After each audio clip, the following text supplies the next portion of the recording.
good morning. So we've had talks on rural, we've had talks on urban, and I'm going to take you for a little trip down the Red Deer River watershed. And I do a lot of education work with students as well as the public, general public. And this presentation is multifaceted. I can add information to it as I go along. I can switch out slides. I try to keep a really good photo essay archive in our so that I can switch out photos. So if I'm going out to talk about bridges and pipeline crossings, I can switch in photos. And so it's a working document that can be used multifaceted. So this is the Red Deer River watershed. We start up in the Skokie Valley in Banff National Park. And we go all the way north up to by Winfield, by Pigeon Lake.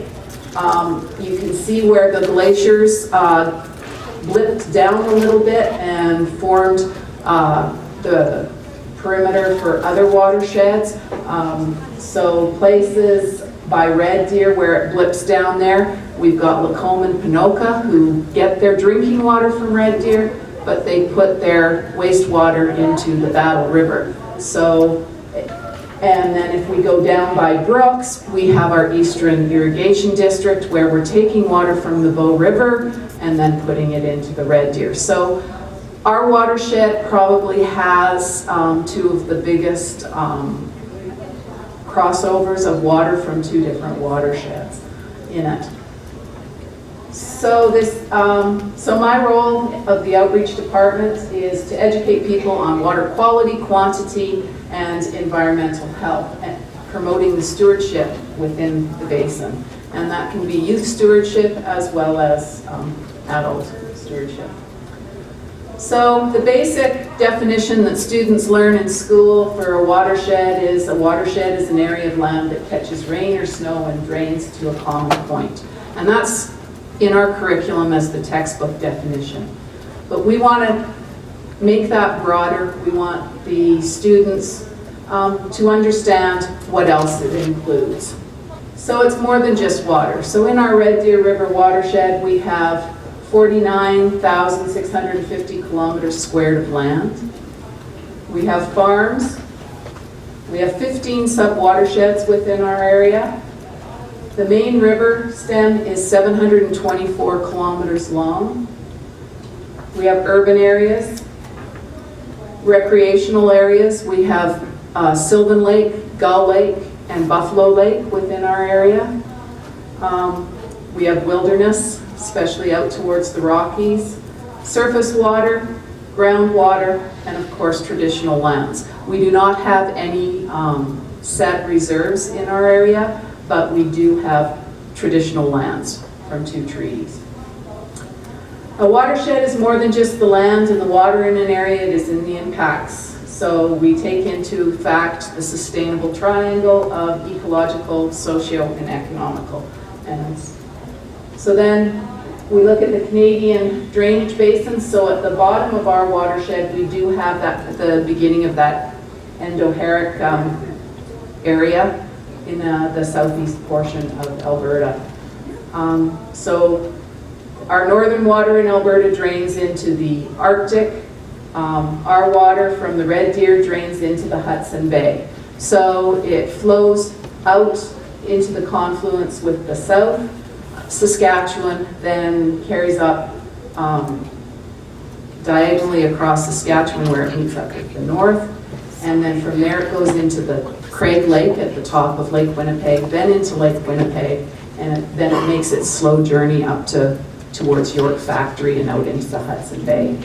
So we impact a huge area of land, not just that area of land within our small sub-watershed. So this is the breakup of the 15 sub-watersheds. All based on tributaries that flow in or have an impact on our river.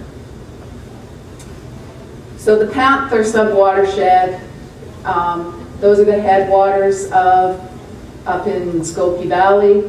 Our first dam along the river is the Klein Lake Dam. Most of the Panther area is national park, and it is where the big national park ranch is, where they have their horses, Yahatinda. And Bighorn Falls is one of the big waterfalls along the area. So a lot of water recharge into the river here. This is where our greatest amount of water comes into the main stem. Then we go into the James Sub-Watershed. We're starting to see small urban settlements. We are starting to see some recreational areas in the form of ATV use, and off-road vehicle impact is quite large in this area. We have a lot of forestry in this area, and we also have recreations in Burnstick Lake. The Raven Sub-Watershed has a northern arm and then the main arm of it. The spring on the Loffitt farm up in the North Raven is the headwaters for that portion. And there has been a lot of work on this sub-watershed on riparian repair, as you can see down below on Stouffer Creek. That was a big project. Medicine River, it's one of our most impacted along. We start to see lots of farming, cattle production along this area, and it goes through Eckville and feeds into the river. Its confluence, it flows all the way up to like around Gilby by Rimby. The Little Red Deer flows from around the Water Valley area. So we come in from both northern and southern into the mainstream. This is down by Water Valley with the horses that surround the Anderson Ranch. And then we have the Blindman Sub-Watershed. This is our second impacted area. This area, we see a lot of erosion along the riverbanks in this area, and a lot of slumping. You see a lot of peak flow through this area, and it's in those curves in the river, because it is a very meandering, curvy river. It ends up having a lot of slump along the edges where we see the big bends in the river. Waskasoo starts up by the Innisfil, and it flows through Red Deer.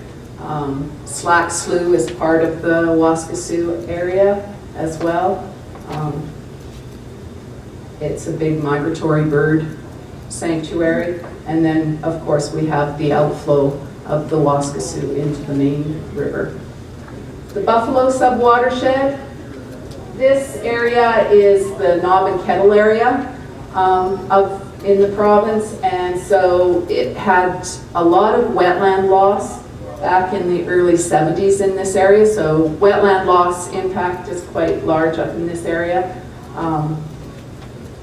It was a big range area for the buffalo. Big buffalo kills took place up in this area, and Red River carts came through from Manitoba and picked up the furs, went back to the top of Lake Winnipeg, and then the furs were carried up to York Factory. So this at one time, it was a big Métis settlement area. Content Bridge has now been gifted back to the Métis, but there is not a true settlement there. It's a campground and an RV park, basically. Threehills Sub-Watershed, we're starting to get down into that deeper river valley. We're starting to see the formation of hoodoos where we have soft rock as well as hard rock. So the soft rock is worn away by water erosion, and it leaves the hard rock, so we get those hoodoo formations. This area, Dry Island Buffalo Jump Park, Provincial Park, is in this area. Threehills Sub-Watershed, starting to get down closer to the Drumheller area.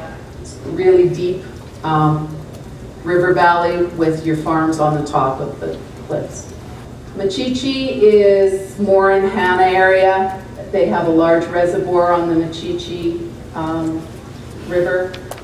And then on the main stem, we start to see less water going into the river at this point. So our flow rate is slowing down, where the water is moving slower. This is a really big area for canoers and kayakers. And we start to see, because we have a lot of floaters in the summer months, we start to see high pollution buildups on the shorelines in this area, where people, beer cans and those types of things. Rosebud Sub-Watershed, down around the Rosebud area, but it starts up in the Didsbury area. And there's been quite a bit of work done through the Wheatland County on riparian repair on this river. The Barrie Sub-Watershed, we're further down in the province, and the cliffs, we're in where the inland sea was at, so we can do a lot of climatic history through the cliffs in this area, just by looking at the rock layering and the layers in the cliffs. And then I mispronounce this all the time, Matzhiwin, I think it is, but if I'm wrong, you can correct me. We're getting down, we're really slow meandering river at this point, high cliff. Our trees we only find down in those deep valleys. The rest of it is mostly sage and that type of growth. We start to see rattlesnakes more prevalent in this area. And then we come to the Alkali. As the name indicates, this is where we start to see salt pen wetlands. And this is the confluence with the South Saskatchewan, just over the border of Alberta in the Empress area. So those are the 15 watershed, sub-watersheds. So then we look at the urban impacts with students. And so we talk about waste treatment plants. If we're talking to rural students, most of them have never seen what a waste treatment plant looks like. They're used to septic fields and wells. So waste treatment plants with the secondary bubblers on it. Water treatment plants, providing the safe drinking water. And impervious surfaces. So we talk about urban area and groundwater recharge, how there's very little groundwater recharge in an urban area when it has this amount of impervious surface. Most of our water becomes stormwater and drains off straight into the main stem. So then we have our Girl Guides out doing the Yellowfish Road project, which the City of Red Deer works on. Rural impacts, septic fields, making urban students understand what a septic field is, how they can collapse, how they function, what are the impacts towards groundwater rather than surface water. Shoreline alterations, we like our cottages in Alberta. We like to be able to see out of our living rooms straight down to the water's edge, so we see a lot of shoreline alterations, which then has an impact on our lakes and shores. Wells, we have contamination down through the wells, wells that are left decommissioned, and then water license diversions. We see more of this down in the southeastern portion of the watershed. And forest fires and other fires. So, of course, we out towards Highway 12 and out towards the Rocky Mountains, we do see where they do controlled burns every once in a while. This does have an impact on the main stem of the river. You get erosion, runoff, but then you also have an impact of the use of water for fighting fires. Agricultural, manure spreading, proper times to spread manure. Most urban students don't think about even spreading manure, but then understanding that the impact on the river if you spread it at the wrong time. Fertilizer and pesticides spreading, talking about nitrogen and phosphorus. Wetland loss, looking at it from both sides. As a farmer, if you cultivate and work your fields in straight lines, you use less gas. So of course the farmer doesn't want to have to go completely around the wetland, so filling them in makes his job and his cost less. And so what impact does that have on the farm? What impact does it have on the land? And making them understand what a healthy wetland is. Livestock, of course, cattle going straight into the river, and the breakdown of the plants that help to stop erosion. Irrigation, changes in irrigation practices, and then structure location. Does it make a difference where a farmer builds his barn? Does the location of structures along a river in a floodplain have an effect on the river? Industrial impacts, hydroelectric or flow control dams. The Dixon Dam is a flow control, so it controls the flow for the river. Smaller weirs and dikes, we have numerous ones along the river. Gravel pits, mining shaft and pits, commercial use, and a lot of times the students don't realize that we don't sell bulk water. It's illegal to sell bulk water, but Coke and Pepsi can bottle water and then they can sell it. And a lot of our water does go over the border into the States as bottled product. Same as in big water plant in Las Vegas, and they send their water to Japan. Yet there's a shortage of water in the Vegas area. So, and then forestry. So the difference between cut forestry and the types of forestry practices that are happening more today. Pipeline crossings, impacts that those have, the difference between pipeline that was buried 50 years ago and a pipeline that is buried in a pipeline crossing today. Different measurements. Most of the pipelines that were put in 15 years ago may have only been put in 18 inches down, and now there is a deeper requirement. Ferry crossings, this is down Lurat, and it's still an active ferry crossing today, and all the roadways. So linear development is a huge impact on our watersheds. Cut lines, hydroelectric cut lines, this increases erosion because of the lack of stable root systems. Pipelines and underground utility lines of all types, not just oil and gas.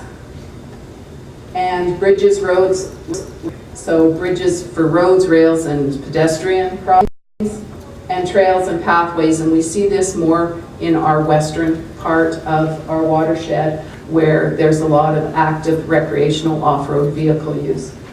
Oil and gas impacts, fracking, oil spills, tailing ponds, pump jacks, vertical rigging, and pit extraction, how those impact the watershed, the difference between a fracking rig and a vertical rig, best management practices around a pump jack. They now push the topsoil back and build a berm around them as a best management practice, and how that acts as a best management practice, allowing the native soil to stay there. It also keeps the seed from the native plants there, so they reclaim that area.